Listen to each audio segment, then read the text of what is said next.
पुणे जिल्ह्यातल्या दौंड तालुक्यातील यवतमध्ये सकाळी 11 नंतर पुन्हा एकदा जमावबंदी लागू करण्यात आली आहे। आज सकाळी 6 ते 11 वाजेपर्यंत जमावबंदी शिथिल करण्यात आली होती।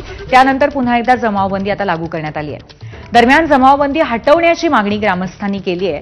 यवतमध्ये शुक्रवारी सोशल मीडियावरच्या वादग्रस्त पोस्टवरनं मोठा राडा झाला होता। शहरामध्ये 2 गट आमनेसामने आले होते आणि मोठ्या प्रमाणावरती जाळपोळही झाली। त्यामुळे प्रशासनाने जमावबंदी लागू केली। याच अनुषंगाने आढावा घेतला आमचे प्रतिनिधी जयदीप भगत यांनी। दौंड तालुक्यातील यवत येथील जमावबंदी जी आहे ती शिथिल करण्यात आली होती। आज सकाळी 6 ते 11 वाजेपर्यंत ही जमावबंदी शिथिल करण्यात आली होती। त्यानंतर 11 नंतरची आता आपण परिस्थिती दाखवत आहोत। सर्व आस्थापना ज्या आहेत त्या अत्यावश्यक सेवा वगळता त्या बंद करण्यात आलेल्या आहेत।